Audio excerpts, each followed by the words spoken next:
All right, so people are taking out their idea napkin, and they're putting it on Yep. the table, or they're pulling up on the screen, or in their Google Drive, and they sit down and look at it, right? And the first thing, what do they ask?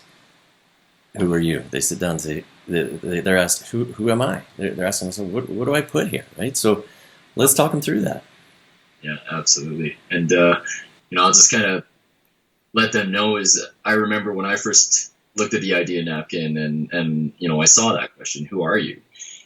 And I was like, what am I? Like I didn't know at that particular point exactly how to answer the question. So I'm glad that we're making this video and making it clear to them as to how to properly answer this, in terms of their idea and how to properly get stuff down on paper about who they are as a team. Right. If there is more than one person involved, if it's not just them, that it's what's important here is answering the question around the ideas. If we're trying to figure out if you have the proper team in place Yeah. for this particular venture.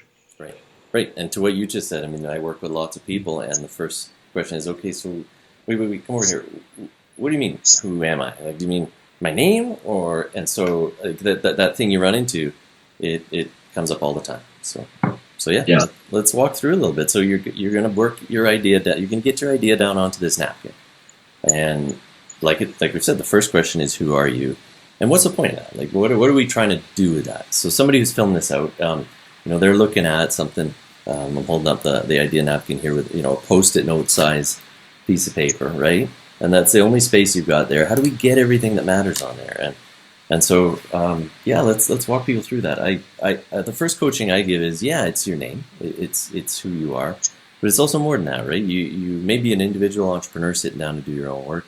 You might be, part of a small team that's doing something in a startup, or you might be in a corporate context where you've got, a broader team, and you're in a subgroup that's kind of coming up with stuff. So there is that element of how many people are we talking about here, and to that kind of the cheat would be. Yeah, if you really need to, you can have a second post-it note there. But generally, the idea with this whole napkin on purpose is to get it down to really something succinct. So I'll start with an example. Like my engineering students, when they start this one, they'll come in and they'll say, if they're making their pitch based on this or showing somebody their napkin, they'll say, we are a team of engineers. And our names are A, B, C, and D, right? And I'll say, yeah, that's good. But, if you're in a class of 30 or 50 engineers, everybody in the room is going to say that same thing. Like everybody's going to have different names, but they're going to say exactly the same thing you just said.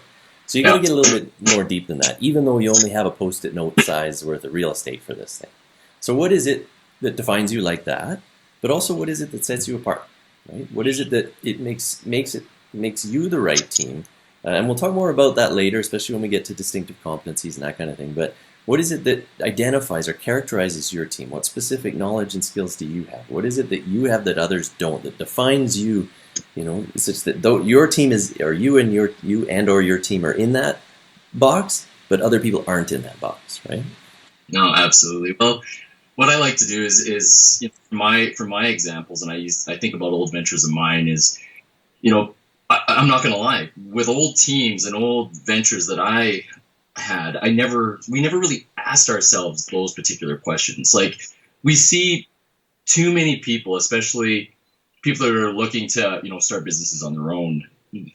They always run into that same problem is they gravitate towards people that they're comfortable with, not necessarily people that are right for a particular job or right to get into business with.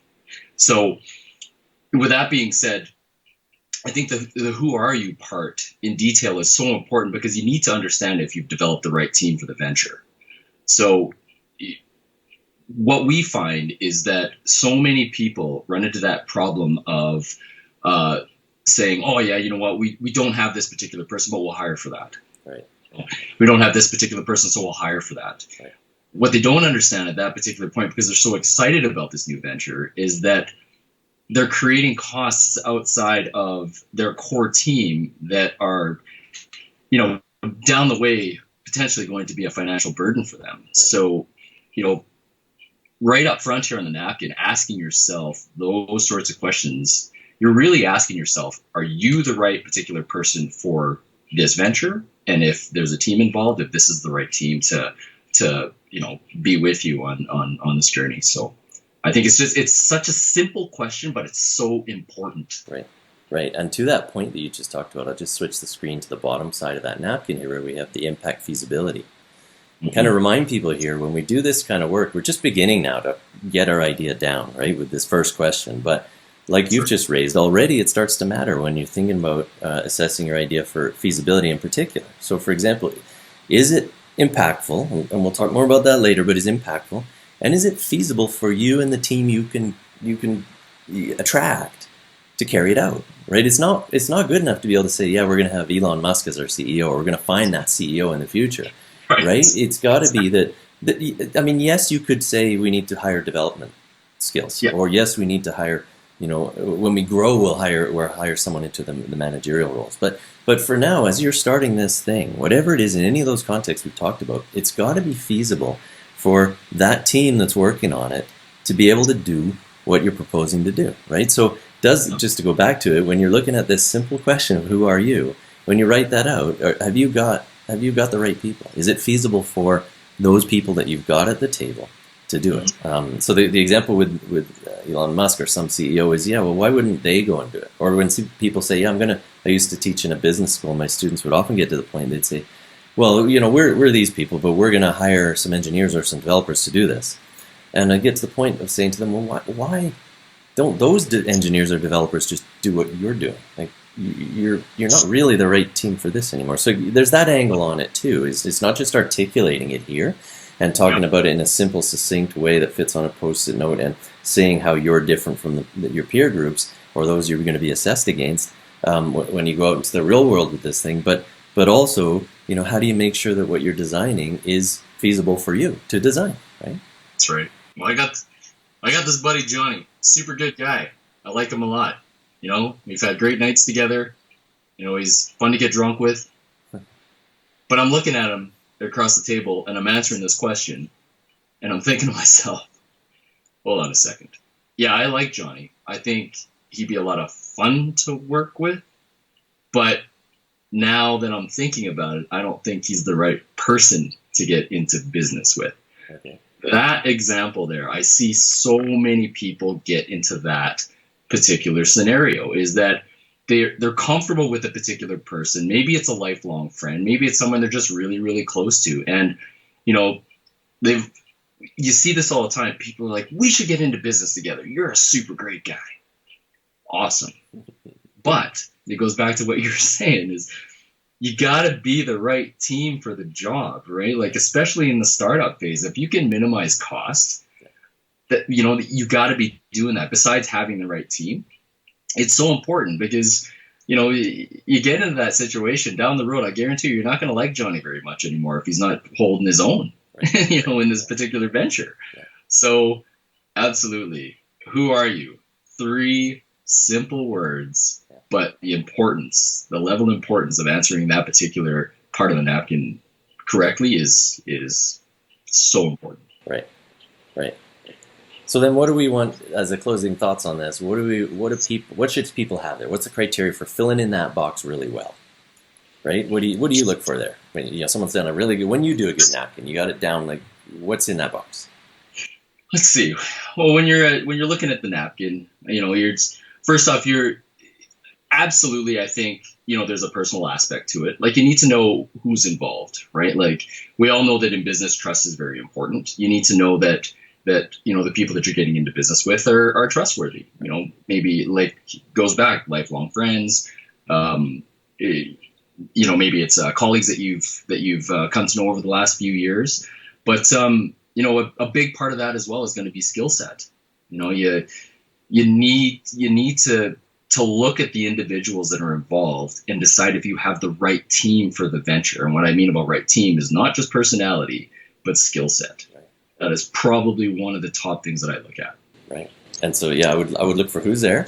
I would look for what's their skill set. And there I would even divide it. I encourage people to divide it out into what are their general skills and what specific skills do they bring that sets them apart, right? So you're not just all engineers. I'm picking on my poor engineering students again, but what specific skills do you have that makes, or experiences in life that make this thing right venture for you, right? And keeping it succinct. So it is tough. I mean, what we've done here is say, you're on a napkin, on a post-it note, sorry, on top of a napkin. You don't have a lot of room.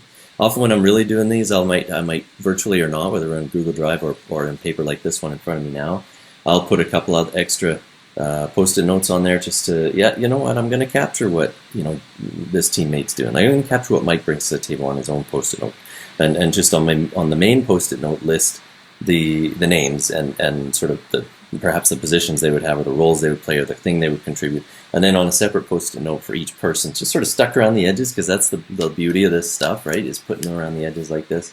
I'd have one post-it note for each person saying, this is the specific skills and experiences that these people, or this person's bringing, and this person's bringing, and this person's bringing. Because that, in the end, what we're trying to do is have a piece of paper, this napkin, right, which captures the idea in concept in one place that we can build off then. We can riff off. We can build our pitch from. We can build our idea model when we go later, and our business model and our business plan and all that later. But this is the core of it. What's at the core of it, right? So. No, absolutely. And like we said before, like at the end of the day, the reason why we're answering all these questions in great detail is we're trying to get to that top right corner of impact feasibility. Yeah. And having the right team is a big part of the feasibility side of it. Right.